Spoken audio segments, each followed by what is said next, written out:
Hey there, I'm Ian Douglas. I'm the author of the website techinterview.guide, and I'm here to help people with career advancement and interview preparation. My live stream on Twitch covers topics such as company research, how to build resumes and cover letters, applying for the job, getting through interviews, and what to do during negotiations. I've coached thousands and thousands of people over the years to get jobs at the biggest tech companies in the industry, and I'm here to help you too. The following episode is taken from a longer live stream event and may contain interactions with other people in chat. Check out the end of the episode for more information. Let's get to it. Cool. So we had an anonymous question drop in chat, and I always appreciate folks that are willing to ask questions. This one came in anonymously. It says, as an international programmer at a junior or hobbyist level with no work experience, what are some good approaches to ingress into the web dev scene? I'm from South America, for what it's worth. Okay, so let me break this one down a little bit here. So the question is, I'm a junior hobbyist programmer. I have no professional work experience. What are some good approaches to sort of get into being a web developer? So if you're already doing some amount of web development, then you are a web developer. When you ask the question, like, how do you get into sort of the web dev scene? If you're asking like how to get a professional job at that point, then it really comes down to what kinds of projects have you built and how have you built up that portfolio? And then how are you presenting that to other people as, here's an indication of the kind of work that I'm capable of doing?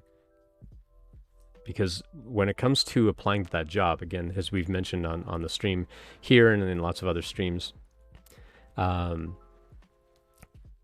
there are a few key things that you need to kind of get across in the interview. The primary one is why you should hire me. You should hire me because I'm bringing immediate value to your team. This is how I'm going to make the company better, how I'm going to make your team better. Now, as a junior, as a hobbyist, you might feel like, well, I'm not making the team better because I don't know as much as the rest of the team. But you're still bringing value to the team. You just have to learn how to explain that value.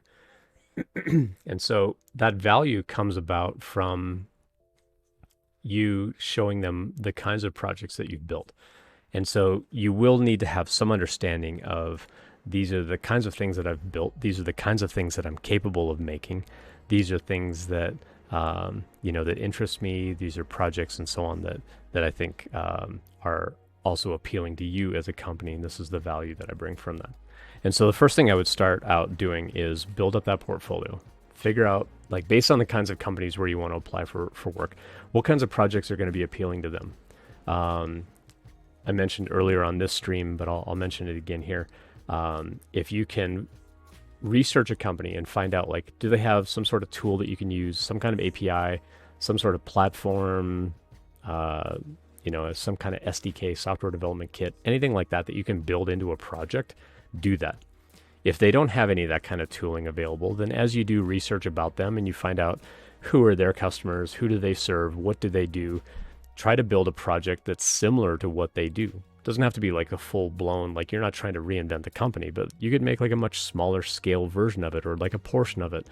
Or maybe like if you let's say they've got some kind of platform like a dashboard kind of thing and you can log in, go build a little side project of like a feature that you would like to add to their website. Like, oh, what if a user could also do this on their profile? Go figure out how to build that. And then when you apply, just say, hey, I've been on your dashboard. I really like it. I had an idea for a profile thing for the user. What if they could also do this? Here's a project that I made because I'm really intrigued by your company. I'm really intrigued by what you do. I'd like to be a part of the team. And I've already kind of prototyped this thing out. I'd love to share that idea with the company, as an incoming developer, as a new developer. That kind of thing will really stand out to a company because it shows that you care enough about them that you've kind of gone above and beyond. As opposed to, hi, I'm Ian. I happen to have the technical skills that you had on that job post.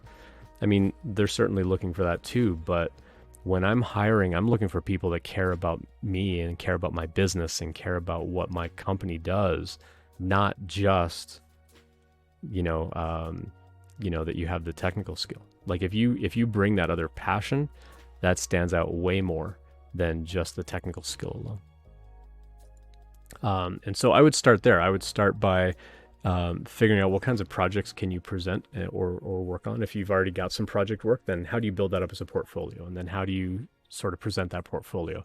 That could start with a really good resume, really good sort of cover letter, something like that to show. I think that those would all be good places to get started. Thanks for checking that out. I hope that you found it helpful. I always appreciate feedback, so please let me know what you think. I appreciate any subscriptions, so please tell your friends and colleagues about it as well. Check out the website techinterview.guide for more information about when I'm live streaming and all of my free content. Drop by a live stream anytime to ask questions or message me privately, whatever makes you most comfortable. See you next time.